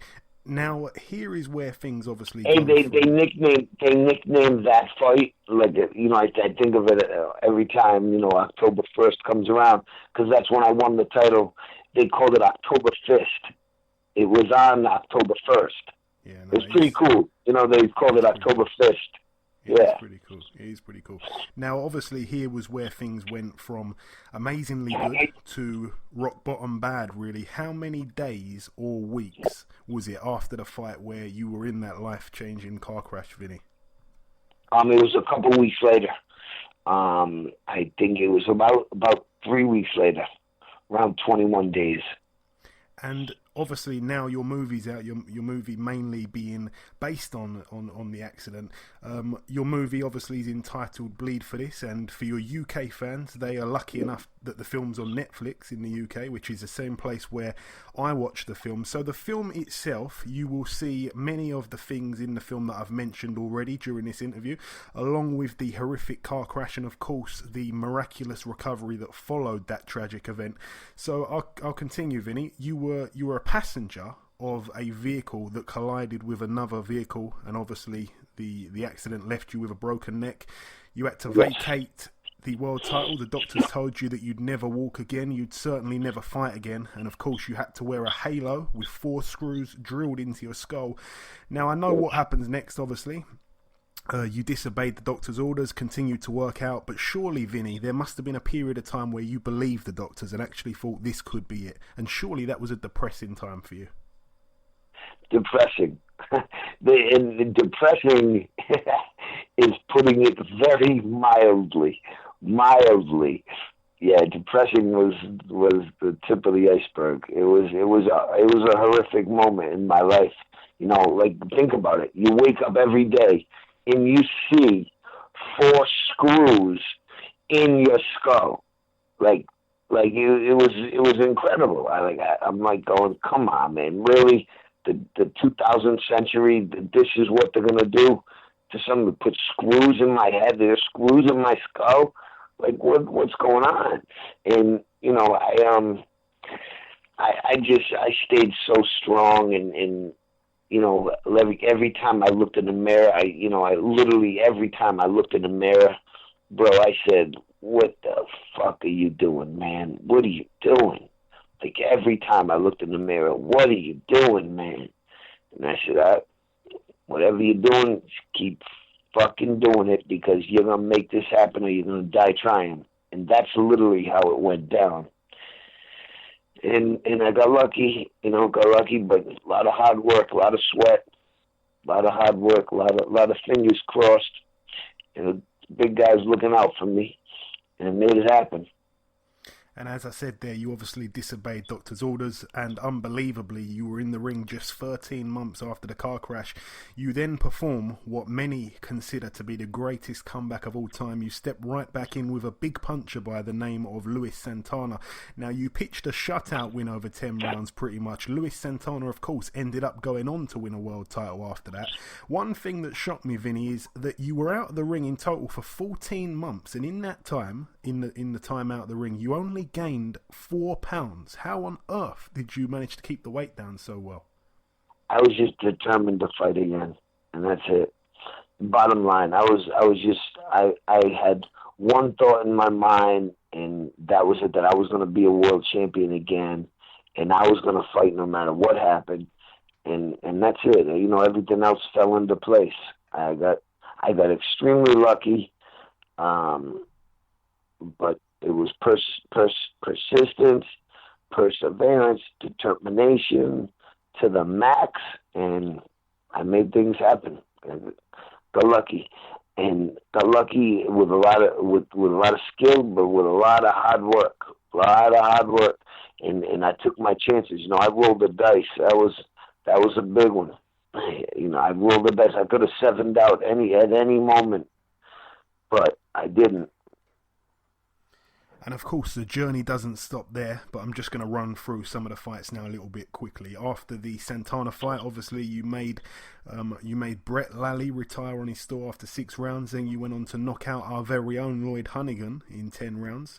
You then win 3 more fights and then take on Roberto Duran, in which you shocked the world once again by outpointing him over 12 rounds. Now, some people said it was a bit controversial, so you ended up giving him a rematch, and again, you beat him over 12 rounds, this time even wider than before. Unbelievable stuff. Which part of those 2 Roberto Duran victories was the most memorable moments for you, Vinny? My most memorable moment, and I tell Duran this now because we're friends. I love the guy. He's one of the reasons why I started. I loved Muhammad Ali, but I really liked Roberto Duran. He was an animal. Oh my God, I love that guy. And Muhammad Ali was just the man. I loved boxing because of him. But when I fought Duran, he was older, so I didn't know. I had no idea. I was thinking a man 40 years old, he's got to be my thought process then.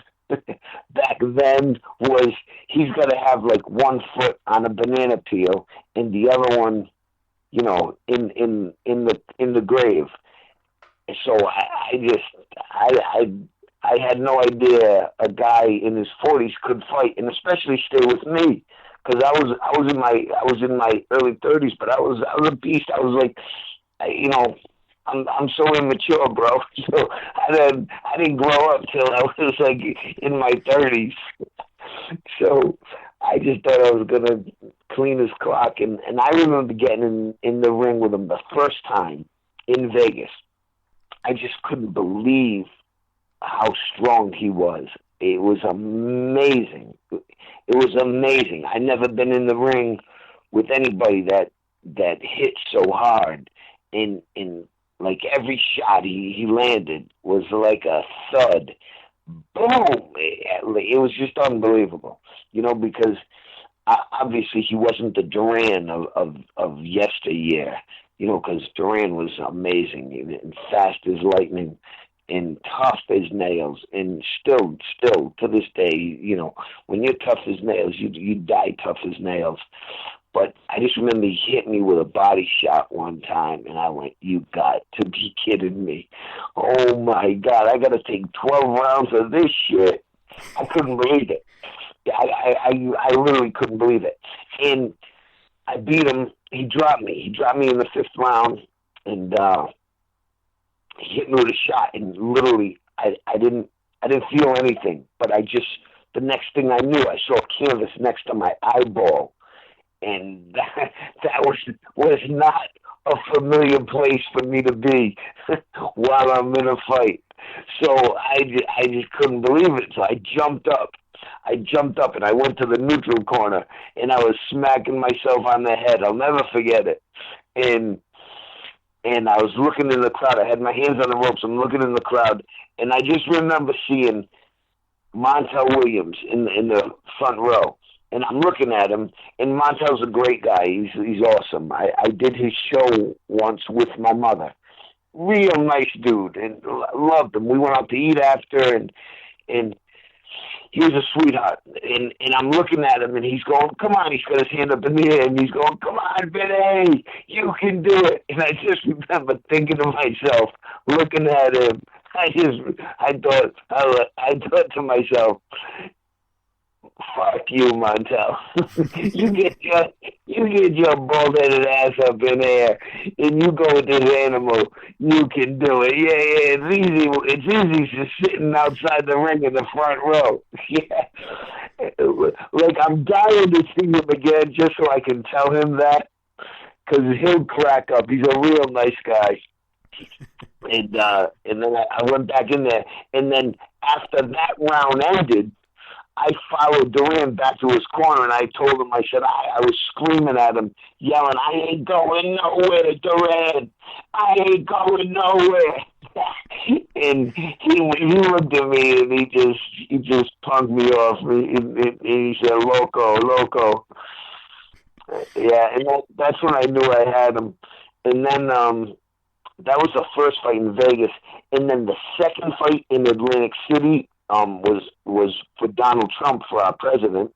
That second fight, I whitewashed him. He got very old in between. It was about a year later that I fought him. He got very old in between. He was not as quick. He was not as limber. He's not as loose. He wasn't as good as he was in the first fight. And, because when you get in your 40s, I mean, it's over. When you get in your 30s in boxing, it's over. Never mind your 40s. So anyways, but I do remember this. In one of the rounds, I don't even remember what round it was because I was in orbit the whole frickin' round. He hit me with an overhand right. I didn't say nothing. I didn't do nothing. I grabbed him and held on a little bit. Nobody knew I was hurt. No one knew nothing. I moved around the ring. I did not know where I was. I did not know. Like, he hit me so hard. I was in space. I didn't even know I was in a freaking boxing ring in Atlantic City. I didn't know where I was. I'll never forget that. He hit me so freaking hard in that second fight. Like, I cleaned his clock. I beat him every round, but he just hit me one time. And when I tell you, it was like getting hit by one of those balls that go into the building and just start breaking bricks. Oh my God, I couldn't believe it. I never got hit like that in my life. In my life, I got sparred thousands of rounds with heavyweights. I've never got hit like that in my life. And then I won the fight, and then after I bust his balls now. Every time I see him, I said, "Don't hit me." I said, "Don't hit me, please, whatever you do, Duran, don't hit me." I called you. I bust his balls. I said, "You old motherfucker, you can still hit like a ton of bricks. Don't touch me. Don't even touch me." He starts cracking up. Excellent. Excellent stuff. Now, obviously, after that Duran fight, you took on a very superb version of Roy Jones back then, and obviously you lost that fight. But and that was on my worst night. They got me good. It was his promoting team. So I asked them when I'm going to fight. They told me between 9-10 o'clock. So I'm figuring, all right, good. And I knew, Jones was awesome. It didn't get any better than Jones. Jones was Sugar Ray Robinson at that moment. Sugar Ray Robinson was Sugar Ray Robinson for 25 years. But that moment, Roy Jones was Sugar Ray Robinson. Big difference. Roy Jones was Sugar Ray Robinson for, maybe 6-9 years, Sugar Ray Robinson was Sugar Ray Robinson for 25 years or more, which is quite amazing. That guy got to 100 wins and no losses. It's remarkable. You know, definitely 1,000% the greatest fighter of all time, without a doubt, Sugar Ray Robinson. But anyways, so that fight, they tell me I'm going to fight him 9, 10 o'clock. So I prepare to get jacked up for 9:30, ready to go. I'm in the back, you know, I'm drinking coffee. I got my power pills I'm taking, caffeine pills, you know, getting jacked up, ready to fight, ready to go. 9:30, I'm good. 9 to 10 o'clock, I'm good. I'm sweating, I'm jamming, I'm ready. 10:30, I'm ready to go. Let's get this on. 11 o'clock, 11:30, 12 o'clock. They woke me up on my table. They woke me up at like 7 past 12, 10 past 12. And that's when the fight was 12:15. I had that guy. He was unbelievable. At the time, he was just unbelievable, and I couldn't do nothing with him. It was the worst night of my life and the best night of his life. So that's how I chalk that up to. Yeah, no, but once again, you know, another huge name that you shared the ring with, Vinny, there, and obviously at that point you were kind of closing out, you know, your pro career. Really, you had 14 more fights from there, winning 10 and losing 4. Now I just want to move on to say a few words on the film for those that haven't watched it. Say that again, Vinny. Very good, very inspirational. Yeah, for sure. Now, how did the whole thing come about in the beginning, Vinny? And why didn't a film end up happening years ago, really? That's a good question. And probably because basically I did not have like anyone with me. I didn't have nobody in my corner. You know, it was really just me and my dad. And, you know, my dad wasn't into that kind of business. Wasn't a boxing trainer, wasn't a PR person, wasn't a agent. You know, now things are different.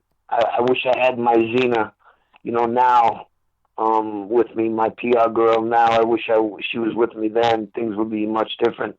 But the movie happened, and it's. You know, life is so crazy, and mine's just a little crazier than everybody else's, just because of what I've done my whole life, and the ups, the downs, the good, the bad, the money, the no money, the good, the bad, the ugly. It's just, you know, it's a crazy life I've led, and it's a good one, but it's crazy. And I wish I would have had my Zena with me at the time. Things would be different. But I got them in a court case now. You know, it's just amazing how things happen. But I'm just very fortunate that the movie itself is super good. It's really good, and I'm proud of it, and people love it. Just last night I was out here in Rhode Island, and a couple people came up to me. Oh my God, Vinny, the movie's so great. Oh my God, I watched it like 5 times already. And like everywhere I go, I get that same response. So it's pretty cool. And other than that, I am working with my PR girl, is Zena. She's the bomb, like I told you again and again, and I will always say it again and again. And we got a wine coming out that's really awesome. I got my 5 times better wine. And it's so good. My red wine is just so good. You know, I love red wine, and this is the only red wine I drink with nothing else in it. Like, because I always put like Crystal Light in it or Diet Coke in with my red wine. This wine's so damn good that I don't put nothing in it. And then I got a white wine, which is good, which I don't drink white wine, but it's also very good. And my champagne is really good, off the hook, really, really tasty. So that's a good thing happening for me right now. What I want to just touch on the movie itself is that what I really liked about it and what kind of made it stand out from some other boxing movies out there is that it wasn't all just about the fighting. From what I saw in Bleed for This, there was a lot of showings of personal life and family orientated stuff, and for a boxing film you don't usually see that. It's all action usually, and it's not really real. There's no real story behind it, but I felt a real story behind Bleed for This. And also I was watching it, I said to my girlfriend, come on, let's watch this film, and she's like, I don't want to watch a boxing film. And about 5 minutes into it, I said, all right, you going to bed then? She went, no, I'm going to carry on watching it. So that just kind of showed you right there that, it gets your attention. Do you agree with me on the fact that it was very family orientated? Yeah, it's pretty cool. Yeah, they did a nice job with it. And, the producers had nothing to do with that, of course, but the people on the set were really good. The actors all put out, a great job. And yes, you're right. It's just a boxing background, that just happens to be what it was. But it shows that you can do great things in life if you put your mind to it, and stay strong and keep battling. You can make some great things happen, and that's what the movie's all about.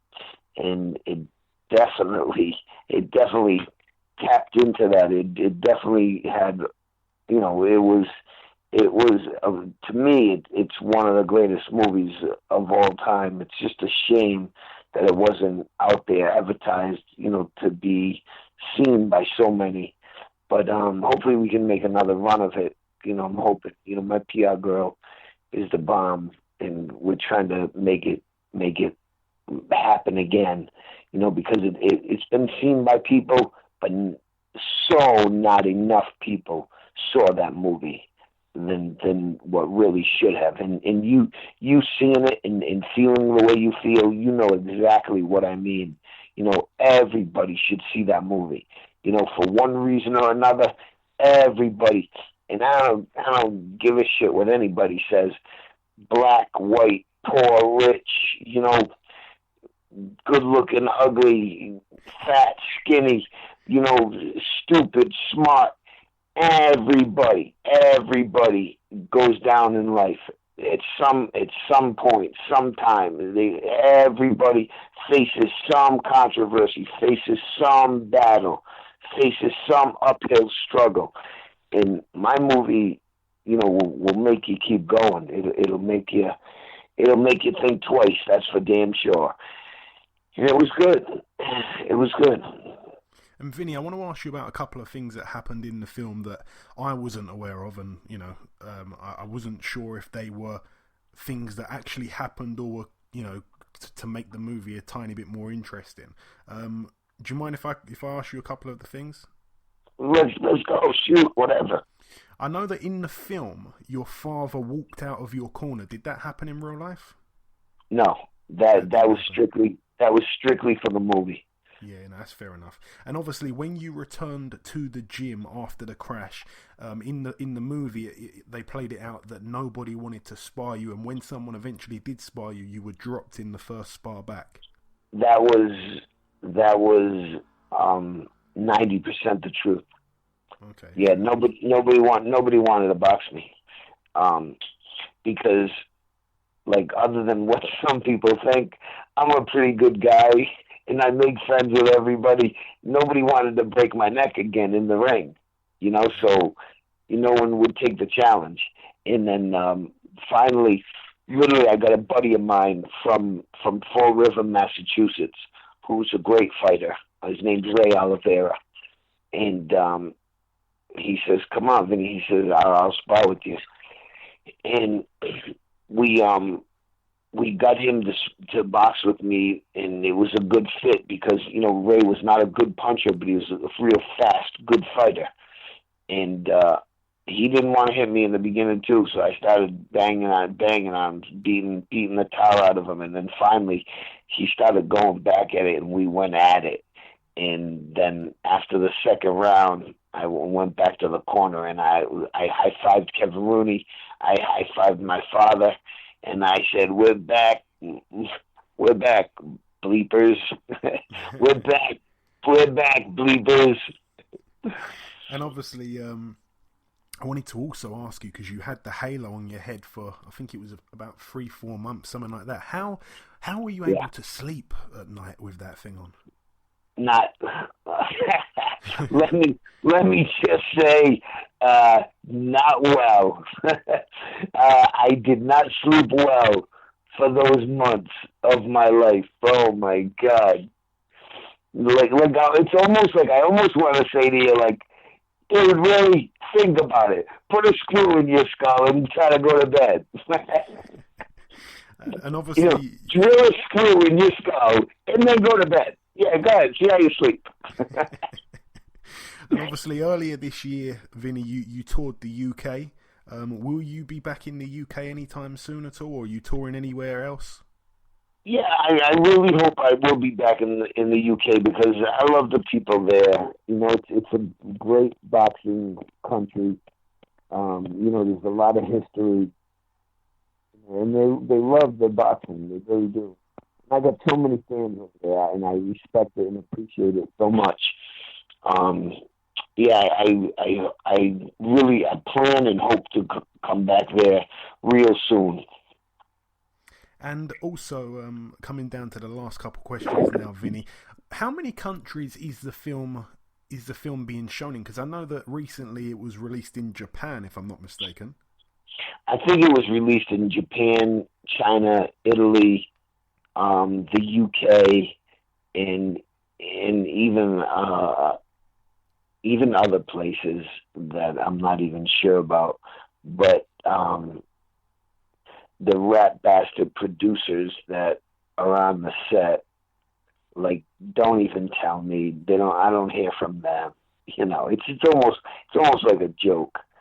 But they'll get theirs. We have them in a court case, and hopefully justice will be served. But besides that, I'm happy to talk to you. I'm glad people are listening, and I'm going to be really happy that a lot of people see the movie, because it's really good, and it's true. It's no Rocky bullshit. You know, I mean, it's not like, you know, not Rocky 1, not Rocky 6, and they were all great movies, but they were movies. This is reality. This is no joke. This is really what happens. Like, this really happened. You know, I'm a real person. The Tasmanian Devil lives, and I only lived because of that movie. So I would love everybody to see it. And just, as I say, just coming down to the last couple questions, Vinny, I want to ask you this. You had many hard fights in your career. Which fight or fighter, whichever you prefer, which fight or fighter would you say was the hardest challenge that you've ever had in your career? I fought so many great fighters. I wouldn't be right if I picked out one name. So many great fighters. But I will tell you this. The one and only guy who hit me the hardest in the ring was Roberto Duran. Fair enough. Yeah, well, hands down. And, you know, I mean, I fought so many great fighters. You know, from Hector Camacho to Roy Jones, you know, Greg Haugen, Loretto Garza, the Mayweather fight, so many. You know, DeLay was a great fight. DeLay was undefeated in 30 fights. You know, I was his first defeat. And, but without a doubt, just hands down, whenever anybody asks me a question like that, I just think of Roberto Duran. And he did that at 40 years old.